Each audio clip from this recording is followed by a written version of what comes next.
Welcome back to Rattling Junkie. My name is David. Today I'm going to be talking about how to take the best trophy pics of your bear. And I felt compelled to do this video because once again, people are starting to shoot bears this spring. And once again, they're taking horrible pictures. Not everyone, there's some really good ones out there. And I just kind of want to go through what makes a good trophy pic. I understand it's subjective. So if you like not striving for excellence, just shut it off right now. It's okay. We don't need to talk. But if you're somebody who wants to get better and do better, like I was, then stick around and we will help each other. You can let me know below in the comments what you think of this video, maybe what I should be doing better as well. So really, I got to thank Ryan from Stick Flingers Manitoba Bow Hunts right off the bat because he allowed me to use some of the pictures that I have taken of his clients in the past and that he took and that guide boy Parker has taken as well. And he's gotten a lot better taking pics of bears. So we can all learn from each other and learn together here. So basically, you know what? I want to pay homage to Derlego there again because he is he is a big mentor of mine, and you can see back in the day he was even taking pictures the way they should be taken. Nothing's really changed here. You can see he's not making the bear look any bigger than it was, and he's not making it smaller than what it was, and it's in the natural environment, so it looks pretty good. And also my father, he told me that pictures I was taking of the early animals that I took when I started bow hunting were awful. And I did the same working for Rye. Like I took one picture in particular that was just not good. And we're going to be looking at that pic later in this video. And he let me know that that was horrible and never to do that again. So you know what? I can look myself in the mirror and realize, hey, I got to do better. And that's what I did. And I think I got better. As you can see, the first picture of this first bear that I took with my bow, horrible.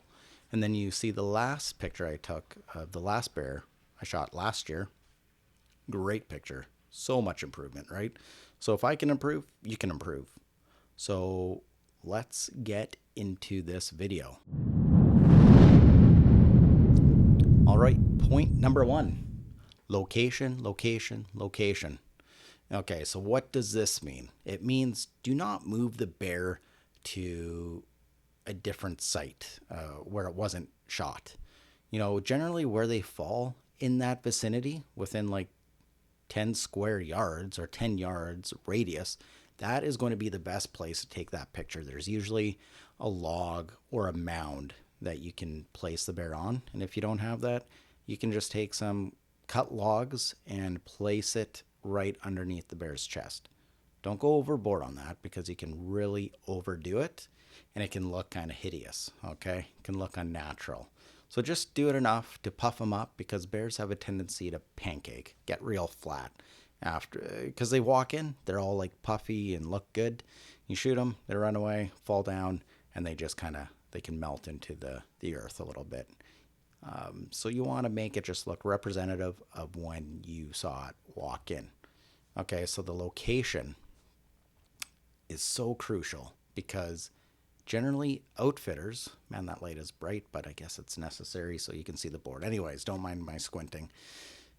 A lot of outfitters are guilty of this, taking the client's bear, bringing it to like a place where they take every picture or a picture of every bear they take. Okay, it could be a rock, it could be a spot right by a lake, it could be on a manicured lawn, it could be in a machine shed. Those are just not very appealing pictures. Okay, doesn't look good, doesn't look natural, and your hunt's unique, so your picture should be unique and represent that hunt. If I shot a bear in a cornfield, which I did, I want the picture in a cornfield. I don't want it, if it died in the cornfield, that is.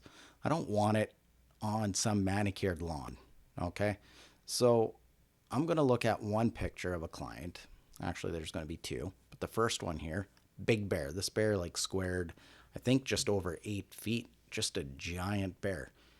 And I had 2 more clients to pick up that night. And so it was a busy night. And he was the first guy that I picked up. He shot the bear about 20 minutes before I got there, and we were able to find it right away. So I decided, hey, let's snap a few pics quick. And you can see how I maneuvered the bear into place. I like having that paw under the head. That's a big move, that a big position, I guess, that I really like. A pose. It's called a pose. And it's the Osminski pose, because Steve Osminski was the one that really showed me that one. And I like it. It's my go-to pose. I don't always rely on it, but you'll see it in a lot of bear pics. That's what I do, because it props the head up nice. And I don't like using a stick that you can see right under the head. This just looks a bit more natural. But you can see at night, there's no excuse. You can still get a good picture. Just take your flashlight, move it around, find the angles. Find where the light looks the most flattering on the bear. Some guys, I've seen pictures where they have the light on and it's on the hindquarter. What good is that doing? Nothing. Get it to where it matters. The head area, right? Play around with the shadows. Move the camera around. We're going to get all into that. And then you can see we decided to take pictures of that bear the next morning, like in camp. They did not turn out well at all. Not nearly as well. This picture at night, like right in the field, was the best one. Here's another example of a guy who shot a bear in the evening as well, because we hunt bears generally late afternoon, evening. Guide Parker goes to pick him up. He has a big bear down, so he snaps a few pics. They turned out great. He used the flashlight perfectly to get the proper lighting for the scenario. But again, we thought, hey, maybe we can get better pics back at camp in the morning. No, we couldn't. So always in the location of where the bear was shot. And one more thing, do not place the bear on a moose antler. What is the point of that? What purpose? I get it. You're trying to puff it up. But I don't shoot a deer and then put a moose antler with the deer. Okay? That's just unnatural. Doesn't look good. Just don't do it. One more thing with location. I kind of talked about it. Prepare the area. Pull out some weeds, pull out grass in front of the bear's face, cut some branches if you need to. Prepare the area, right? Find that log, as I said, or that mound. You'll see some of the pictures I put up here where I utilized a log or we utilized a mound, right? It just use what's there. There's generally something there that you can use. So that's important. So point number 2, clean your bear. I don't have a picture of a dirty bear full of blood or the tongue hanging out because I don't leave bears like that. But what I will say, and what I will show, is a buck that my son shot. I snapped a quick pic after we found it. I knew it was full of blood and the tongue was hanging out. It wasn't meant to be shared with anybody. Just a quick picture for us. And as you can see, the one on the left is horrific, but the one on the right, nicely cleaned up. So you know what? That's a picture he can show his mom on Mother's Day saying, hey, Mom, look at this big buck I shot. You know what? The point is it's cleaned up and so much nicer, right? It's classy. It's a classy picture. So clean up your bear. So what does that mean, cleaning up the bear? It means cleaning all the blood off of it, right? Putting the tongue back in the mouth. Maybe if you can't put the tongue back in the mouth, cut the tongue off. It also means not overdoing it when you clean up the bear. You can puff up the hide a bit, like the hair. You don't have to take a blow dryer, and you certainly do not have to make a fake crease, okay? That is just so ridiculous. I'm showing you a picture here right now that I just saw on the internet, and it was it's embarrassing. As a guide, I would be embarrassed to take that picture because you're putting a fake crease all the way to the back of the shoulders. Guys, stop doing it. Guides, outfitters, don't do it. You aren't fooling anyone. You might be fooling the first-time bear hunter, but other than that, you ain't fooling nobody. Yeah, guides, outfitters, just don't do it. You're trying too hard, okay? It looks bad.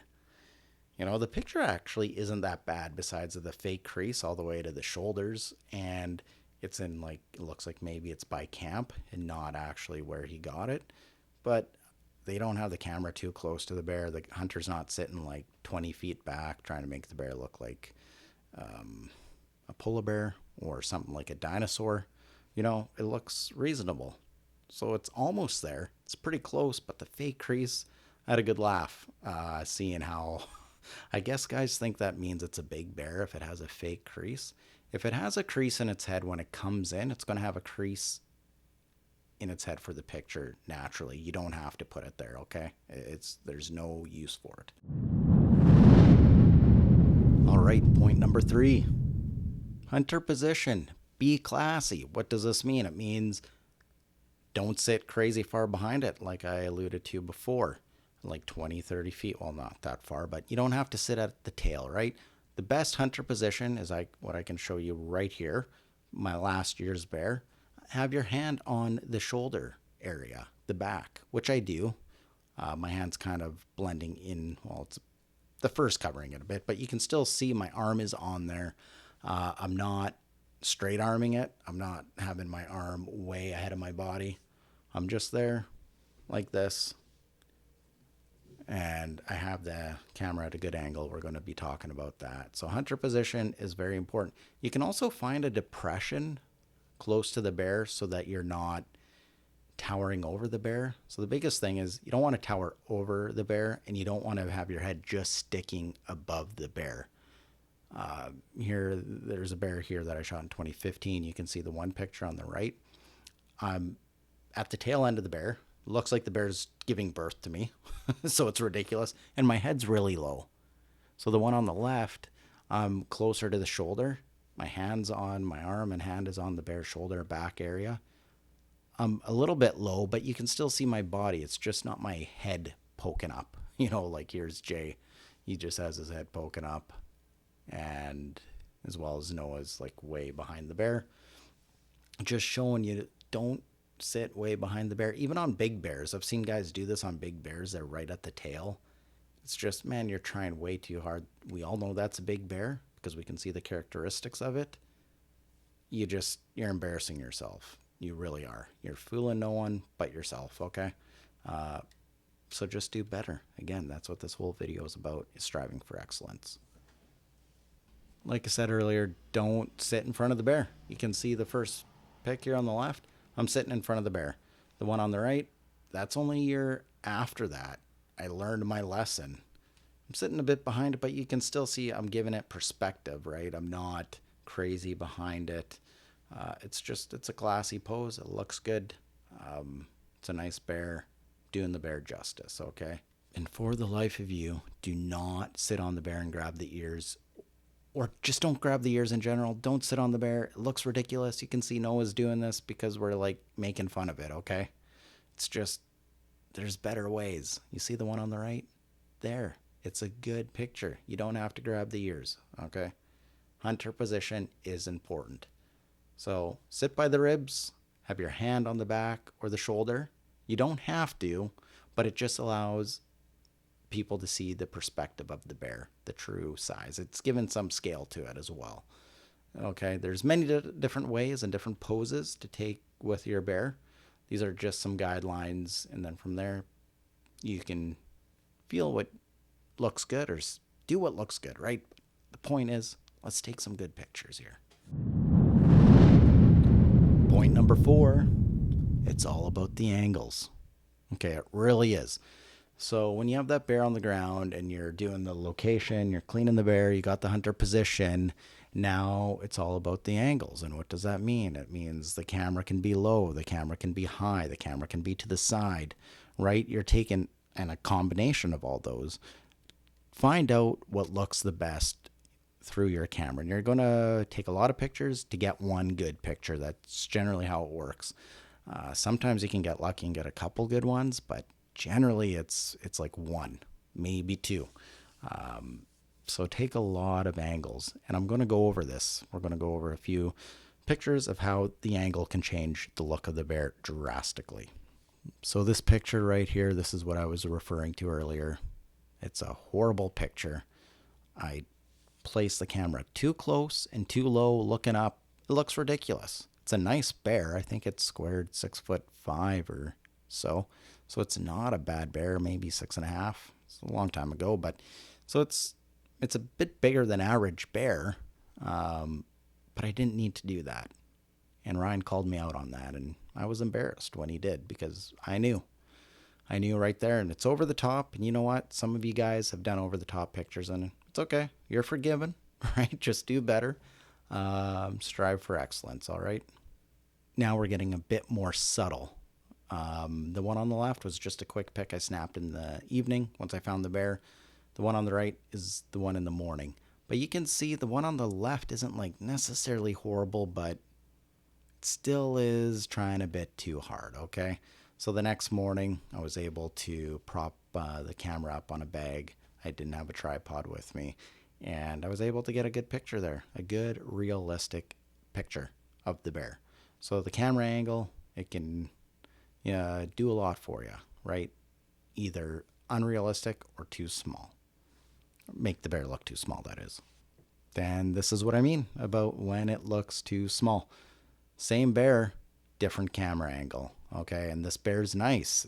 The one on the left, it looks like it's a 6-footer. This or low sixes. This one's a high sixes. Squared 6'10". The skull went 19 inches even. So it's a nice bear. But the one on the left makes it look anemic. Okay, the one on the right, true to proportion, because it did come in like it's a burly, gorilla-ish bear. Comes in, looks good. And if I would have just left it for the one on the left, I guess it's not like distasteful, but it doesn't do the bear justice, right? So play with those camera angles. All right, point number 4, get creative. All right, it doesn't always have to look the same. The poses can be different as well. And getting creative, especially on an average bear. You'll see this bear I shot in the fall time, and it was a smaller bear, like an average 6 foot. I think it's squared 6'2". So it's not a giant. Nice bear. But you know what? I decided to get a bit creative with it, right? Having that blurred out background and blurred out foreground. So playing around with those features of your camera, the aperture size and all that. So it's basically just playing around with the settings in your camera. Well, let's go through some more examples of what it means to be creative. Okay, you can see this bear, another bear shot with stick flingers, another 7 foot plus 20-inch bear.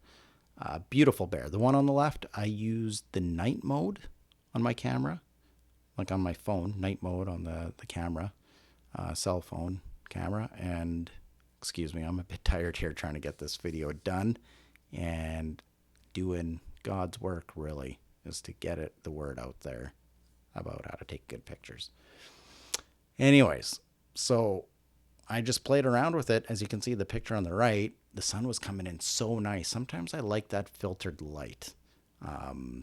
That sun rays coming in, sometimes it can look nice. You might prefer the one on the right, but I prefer the one on the left. So I can see the bear a bit clearer. I was able to see the positioning of the head. I thought maybe the nose should be up, but I got to see all the scars on the head. It was really nice. I think we did a good job positioning the bear. Sometimes it's difficult to get the right position, but if you work at it a bit, 10-15 minutes of your time, you'll be able to get it. So that's what it means to be creative as well, using the different settings. You can use portrait mode as well. Play around with portrait mode, but be aware that if you use portrait mode, generally the animal that you're taking the picture of is going to look smaller. But it's going to blur that background out nicely and really make that bear and hunter pop. And this is on an older Google Pixel 3 phone, so the algorithm wasn't as good as it is now. Now, like, I think that the portrait modes are much better and have a nice crisper line to it. As you can see on this colored bear, it looks good. Then even on a 7-footer here, it looks nice. It's really personal preference. Okay. And here with Ryan's bear, he just used a different pose. That's kind of being creative too. You don't have to use the same pose, the head-on pose, right? try different poses. And the one that he chose here really is good on big bears. If you're doing it on an average bear, it might not work out that well for you. And you know what? Lighting. People say I don't even know the advice on lighting because I don't listen to it. I let the sun tell me. I let the shadows tell me. So sometimes I want the sun on the subject, on the bear. Sometimes I want it behind. Sometimes I want the sun to the side. So you can see here with my daughter's bear, the sun was to the side and it was a nice side light. Her hair's all lit up. The bear's hair is lit up a bit. So it really all depends on the shadows and on the sun itself. Play around with it. Figure it out. Get creative. All right, point number 6, editing. It's optional. I say it's optional because not everyone wants to take the time to edit the picture manually. As I did in this one, I took it with the DSLR. So you can see the one on the right is underexposed and it's flat. So I had to bring it to life. I did some edit to it and it looks good, right? If you're taking a picture in your phone, you can do an edit by simply adding a filter to it, as you can see here. And on this bear, you can see there's 3 pictures of this bear. The unedited version, then the second picture is one with a little bit of saturation added. And the third is a bit of probably too much saturation, made the bear look a bit red, more red than actually what it was, or cinnamony, I guess. It's more of a chocolate bear, brown bear. So it's really learning to not overdo the edits either, right? I think the second picture is the best one. Personal preference, of course, like anything. But just be aware if you're editing it, just don't overdo it. Point number 7, solo, no excuse. Use a tripod. If you don't have a tripod, you're going to have to prop your phone up on your backpack or your tree stand or tree step, something to get that picture. It's possible. You see here in 2012, this was a solo pic, but yeah, it's blown out a bit. I could maybe darken it with some editing, but I'm just showing you that the composition of the picture is good. Okay, so solo pics are possible. Just put the timer on. So what I like to do with solo pics is I put the timer, I use the timer, the 10-second delay, but I make sure I frame the bear first and try and estimate where my head's going to be and where I'm going to be in the picture, my body and all that. And then I just go back and forth, running back and forth. It's really possible. Even on this deer, I'm going to show this deer that I took a picture of, just an average 2-year-old here in Manitoba. This was by myself, just running back and forth. So it is possible. If a dummy like me can do it, I'm sure you can do it, because I'm not really artistic at all. And I think I take some pretty good pictures here. So that's why I don't think there's any excuse, because if I'm thinking about it, man, I can do this. Just about anybody can. Honestly, that's how I think. And that's why I'm passionate about this, because I just see laziness. That's all it is. When you take a bad picture, it's just laziness. All right, that does it for the video. I hope you guys learned something.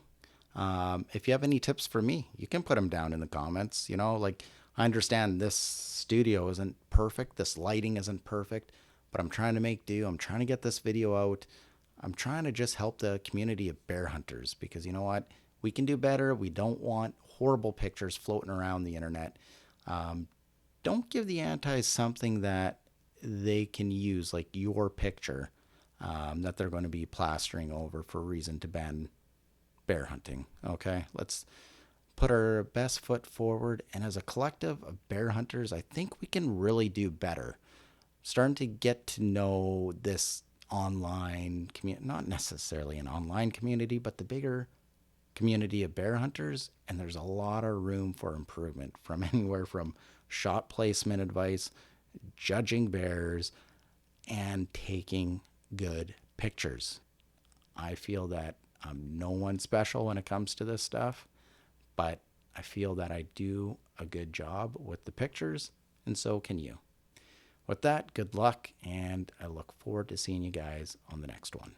Hey, we got the edge. Hey, sharpen the blade, feel the cut, be the deep edge.